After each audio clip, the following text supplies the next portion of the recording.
Caso B7. La madre de 3 niños me refirió a solas en el despacho de mi parroquia los siguientes hechos. Uno de sus hijos comenzó a los 7 años a mostrar repentinamente un comportamiento muy extraño. El niño decía que se iba a drogar y otras cosas carentes de sentido. Después no recordaba qué había dicho. Comenzó a ser un niño violento. Con el agua bendita el niño retornaba a la tranquilidad. Ese comportamiento extraño comenzó a hacerse cada vez más continuo. Un buen día dijo que no le llamara Javier, sino Ramiro, puesto que ese era su nombre. Los nombres son ficticios, por supuesto. Otro día que tuvo un episodio muy violento, la madre ya no se limitó a hacerle la señal de cruz con agua bendita, sino que se la dio de beber. Y ese día el agua le quemó. La madre percibía que el niño volvía mucho los ojos hacia atrás, es decir, que los ponía en blanco, echando su cabeza también hacia atrás. Después comenzó a observar los mismos síntomas en su hermano. La madre llevó al niño a un sacerdote para que lo viera. El niño, antes de ir a ver a un sacerdote, quiso tirarse por las escaleras. Una vez que estuvo ante el sacerdote que le examinó, el supuesto poseso pudo meter la mano en agua bendita y no pasó nada. Aún así, el sacerdote pensó que había algo en el niño. Entre otras cosas, la madre vio a uno de sus hijos subir por una escalera, y un segundo después verlo salir de un cuarto del piso de abajo. Por todo lo cual el confesor creyó a la madre y pensó que había algo maligno en el chico. En la casa en la que vivían desde hacía tiempo, había apariciones de sombras, crujidos en las paredes y muebles. Fueron a ver a un exorcista de otra diócesis, el cual les exorcizó 2 veces. Exorcizó a los 3 hermanos. El demonio se manifestó en los 3, pues también había una chica mayor que ellos que había tenido algún síntoma. Las pupilas de la niña se le agrandaban a pesar de acercarse a la luz. Un párpado aparecía más levantado que el otro. El color de los ojos de todos sus hijos se les volvieron más marrones. La niña quedó liberada en pocos minutos, durante el exorcismo con aquel otro sacerdote. Pero los otros 2 hijos seguían dando botes en la cama, mostraban respiraciones muy profundas, ronquidos muy fuertes para su edad e incluso gruñidos. La madre sabía que una persona de la familia de su marido había hecho un ritual contra ellos, y estaba completamente segura de ello, porque esa persona se lo había dicho abiertamente a otra persona que la conocía. Hasta aquí llegan los hechos tal como me los refirió la madre en mi despacho antes de que yo examinara a sus hijos, el mayor de los cuales tenía 13 años y el menor 1 menos. Una vez que la madre me había contado toda esta historia, yo estaba bastante cierto de que me iba a encontrar con un caso de posesión o quizá con 2 casos. Pero mi sorpresa fue que oré largamente por los 3 hermanos y ninguno dio signo alguno de posesión, por mínimo que fuera. Y eso que entre los 2 hermanos y la hermana estuve orando media hora. Me quedé un poco sorprendido. Hablé finalmente con el marido que había estado esperando fuera del templo paseando. La mujer me lo había pintado con tintes oscuros, como una persona que no colaboraría, que se limitaba a ir a misa los domingos, pero que no la apoyaba en nada en todo este asunto. Cuando hablé con el esposo, me encontré con una persona que me permitió con toda amabilidad que orara por él, y que habló conmigo del modo más afable. La mujer me había presentado una imagen del marido, con tintes bastante negativos, en lo relativo a los supuestos fenómenos. Pero cuando charlé con el marido, hubo varios hechos que empezaron a no concordar con la historia anterior. Él estaba abierto completamente a la posibilidad de que hubiera algo demoníaco en su familia. Me pareció un hombre de lo más razonable, incluso religioso.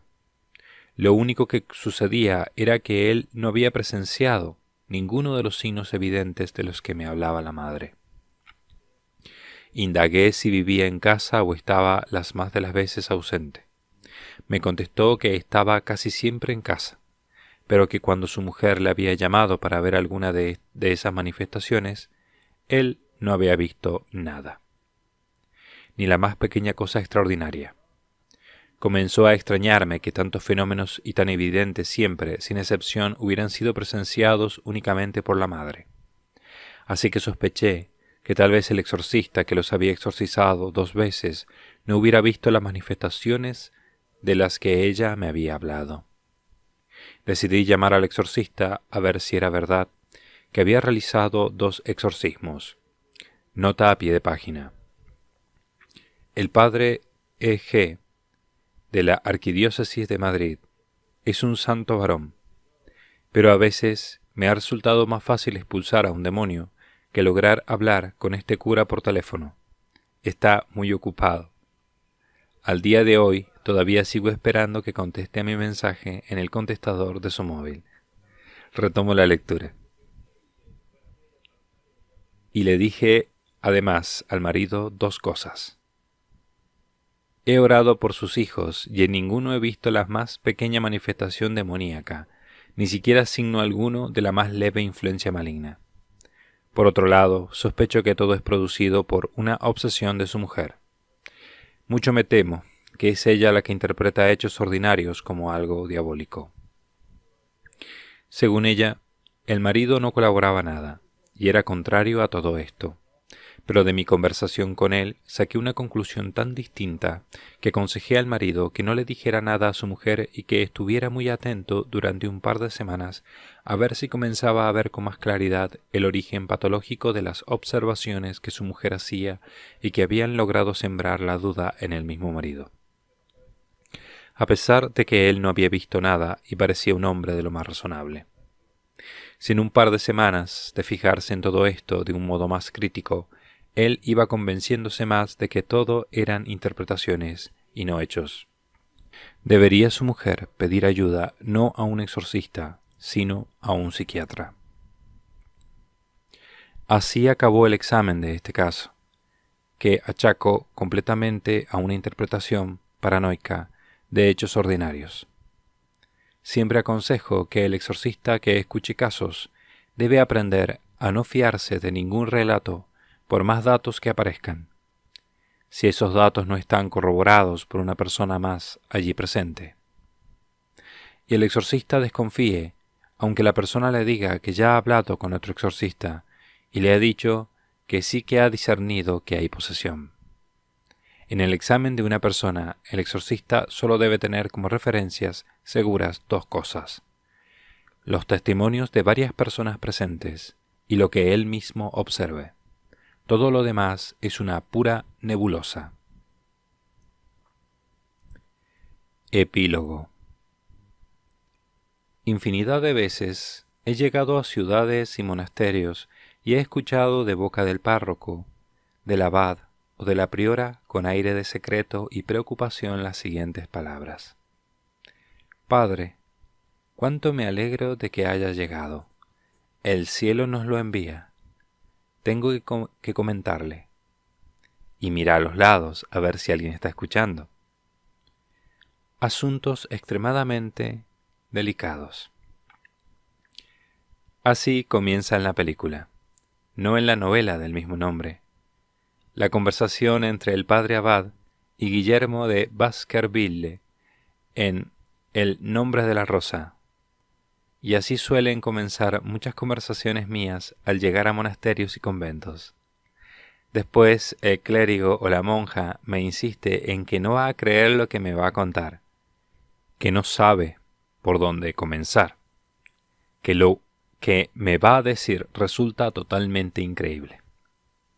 En mi caso, añado siempre con flema inglesa, lo extraordinario y lo increíble forma parte de mi rutina. Hace 2 siglos, el cazador que cazaba de vez en cuando liebres o ciervos no podía imaginar lo que era la captura de la ballena con arpón en medio del océano desde una barca. El cazador que les hubiera acompañado a alta mar y lo hubiera presenciado hubiera exclamado excitado: «Esto es apasionante». El marino viejo podría haber cogido su pipa en la mano y haber repuesto: «Se trata de nuestro trabajo cotidiano». En este mundo cargado de miles de años ha habido muchas labores, muchas profesiones, pero ninguna atrae más interés, más curiosidad que el oficio de expulsar demonios. Eso ha sido y seguirá siéndolo. Expulsar demonios siempre suscitará más preguntas que el ayudar a un pobre o a un enfermo. Y lo que no voy a decir es que la culpa de este interés la tienen los humanos. No, todo lo contrario. Dios, que ha colocado tantas cosas tan interesantes en su creación, también ha querido que hubiera regiones llenas de misterio. El Creador podía haber hecho que de todo este mundo demoníaco no supiéramos ni una palabra, pero ha sido su voluntad el que supiéramos de este mundo algo más que su existencia. De esa región oscura sabemos, sí, alguna palabra. Cuando menos en estas páginas yo humildemente alguna palabra he escrito acerca de esa región. Gloria a Dios en el cielo y en la tierra paz a los hombres que ama el Señor.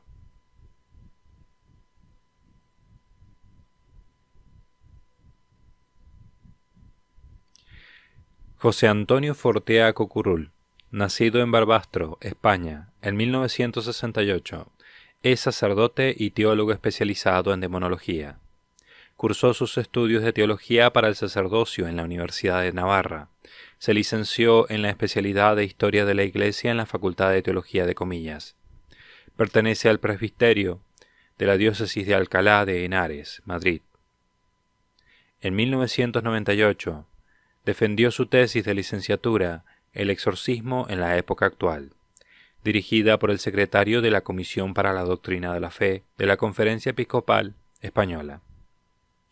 Actualmente vive en Roma, donde realiza su doctorado en teología, dedicado a su tesis sobre el tema de los problemas teológico-eclesiológicos de la práctica del exorcismo.